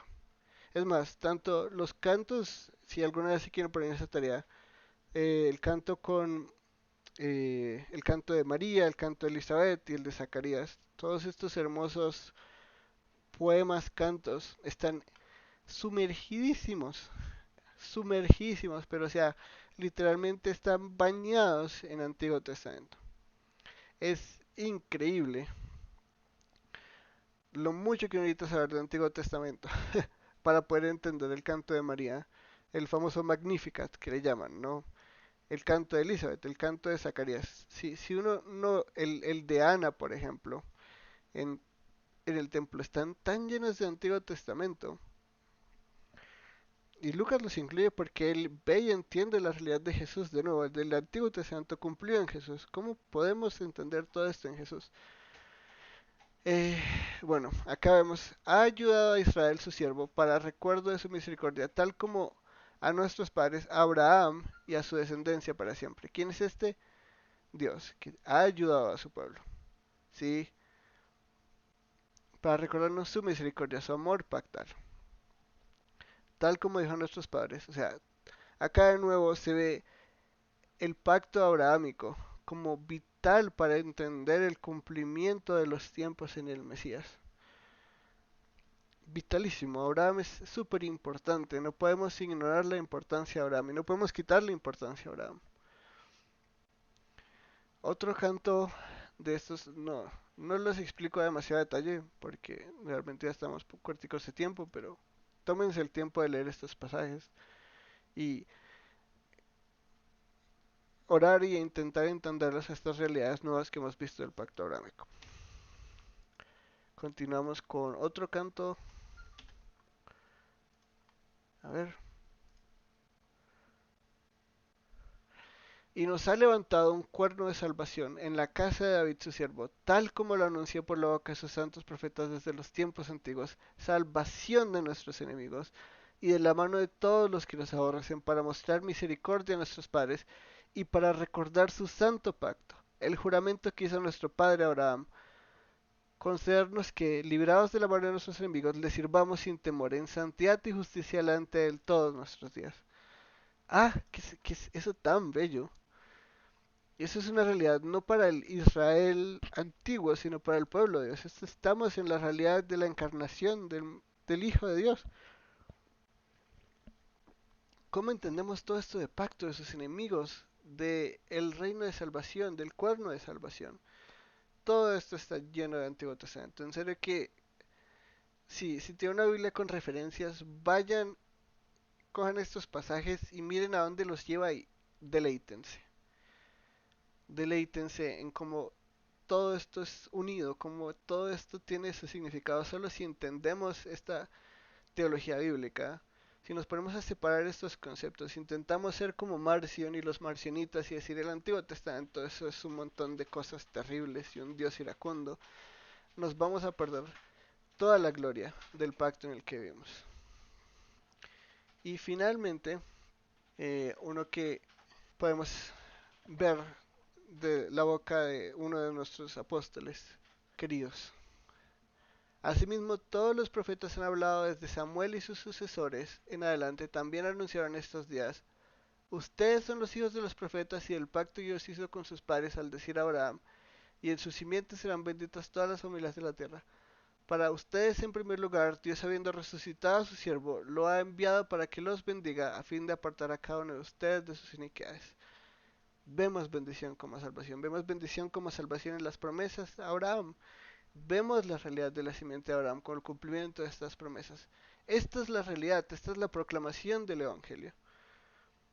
Este siervo de Dios es la simiente tras de la cual las familias de la tierra son benditas en Abraham. Todo esto es el cumplimiento de los tiempos en el Mesías. Qué glorioso es participar de todo esto, como somos parte de este movimiento, de esta comunidad que es el pueblo de Dios. Y finalmente, aunque quería hacerlo más progresivo, pero está bien. Acá hay una gráfica, la voy a ir explicando a medida que la vayamos viendo qué significa todo esto. Pero entonces, primeramente tenemos el pacto adánico. Esto es simplemente para que empezamos a relacionar los pactos. Quería hacer la gráfica como hasta acá, pero la hice toda. Eh, Tenemos la creación, el pacto con Adán, cubre toda la humanidad y toda la historia de la humanidad hasta el fin de los tiempos. El hombre es imagen de Dios y semejanza de Dios. Aunque el pacto ha sido quebrantado, es restaurado en Noé, ¿no? Entonces, son estos dos pactos universales a través de los que la historia de la humanidad se mueve. Y acá estamos, o esto estudiamos estas últimas tres clases, y es este punto histórico donde se abre este marco más particular a través del cual todo va a tener cumplimiento. Entonces estamos acá, en el pacto abrámico. Ya vimos los pactos que aplican y son universales a toda la humanidad, pero aquí en este punto histórico vemos algo que ya empieza a ser particular para una humanidad a la que Dios va a llamar su pueblo particular, no a toda, no está esparcida por todo lado, sino que ahora va a tener una identidad, una señal y una misión a través de la cual todo esto va a tener cumplimiento. Entonces acá estamos en el punto de la historia hoy. Después de esto vamos a ver lo que es el antiguo pacto, que está dentro del marco del pacto abrámico, igual que el pacto davídico. Y acá todos estos pactos culminan en lo que es el nuevo pacto y la nueva creación en Jesús el Mesías. Y todo esto lo vamos a ver a lo largo de estas clases. Esta es la columna vertebral de la Biblia. Y es a través de todos estos pactos y por medio de todos estos pactos que el reino de Dios es revelado. Nosotros estamos aquí. Acá estamos nosotros, este es nuestro evento histórico, pero para entender cómo llegamos acá, tenemos que entender todo lo que está detrás de nosotros. Y con eso concluimos las clases del pacto abrahámico. Sí, Diana. Daniel, muy buenas noches, ¿cómo estás? Una pregunta, ¿a qué se refiere, como para irse contextualizando un poquito, el pacto sinaítico? No lo había escuchado antes. Ese es el pacto con Moisés, o el antiguo pacto. ¿Por qué sinaítico? Porque se hace en el monte Sinaí. Simplemente por eso se le llama el pacto sinaítico. Tiene demasiados nombres, la verdad. Eh, pero puedes llamarlo el pacto con Moisés, el pacto con Israel, el antiguo pacto. Creo que ese es el nombre más común que tiene. Está el pacto sinaítico también. El pacto mosaico también se le llama. Entonces tiene bastantes títulos, pero todo es el mismo. Todo es este pacto que va a hacer Dios en el monte al darle su ley a su pueblo. Y ellos van a decir, sí, obedeceremos todo lo que nos has mandado. Y a la siguiente mañana van a decir, uy no, se murió Moisés, hagamos un becerro. Ese es ese pacto. Eh, ese también va a tomar un montón de tiempo porque ese es todo Éxodo y Deuteronomio prácticamente. De Éxodo a Deuteronomio no, no espero no demorarme demasiadas clases en ese, pero ese es el que me refiero. ¿Eso responde a tu pregunta? Sí, muchas gracias. De pronto lo había relacionado efectivamente con otro nombre, entonces ya queda mucho más claro. Gracias. Perfecto. Sí, Ricardo. Daniel, ese pacto es el mismo que conocemos como el pacto de la ley, a partir de que la ley fue dada a Moisés. Sí, ese es el mismo pacto de la ley. Ese es el antiguo pacto. Creo que voy a ponerle antiguo pacto para que podamos entender relación antiguo-nuevo pacto. Tal vez el sinaítico sí es un título muy confuso y mucho más académico. Lo siento. Voy a cambiarlo para asegurarme de que sea más claro. Pero sí, entonces, este es la columna vertebral y acá vamos a ver la historia. Todo desde aquí, o sea, esto es Génesis 12 a Malaquías y esto es la historia desde la llegada del Mesías de Mateo hasta Apocalipsis y esta ya es la nueva creación. Y vamos a entender toda esta revelación. eh, Acá tenemos Génesis 1 al 11, pacto ánico y pacto noético, y todo esto lo vamos a entender en el marco del reino de Dios, porque eso es lo que estamos estudiando. Ese es nuestro plan de estudio, esta es nuestra tarea titánica. El plan eran 36 clases, pero probablemente van a ser más de 36 clases porque vamos 10 y apenas vamos en Génesis 12. Em, ¿Alguna otra pregunta?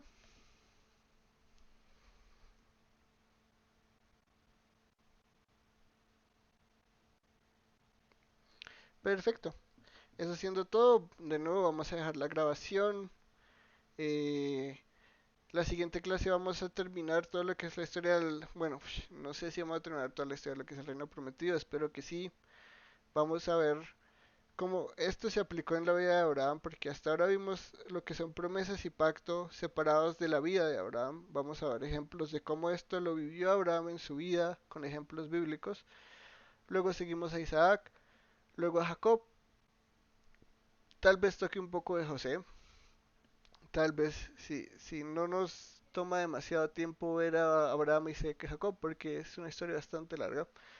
Eh, y después de eso vamos a dedicarnos a estudiar lo que fue el Éxodo y la importancia histórica que también tiene el Éxodo para tanto el marco histórico del reino de Dios como para el concepto de salvación.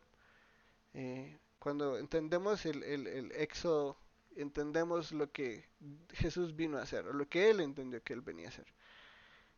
Y espero que eso podamos verlo antes de salir a vacaciones y después tomaremos como un break de vacaciones y luego continuaremos con lo que es el pacto de la ley, el pacto mosaico, como lo entiendan mejor. y esperemos que en eso no me tarde un montón de tiempo porque es creo que uno de los más complejos de entender y uno de los más largos.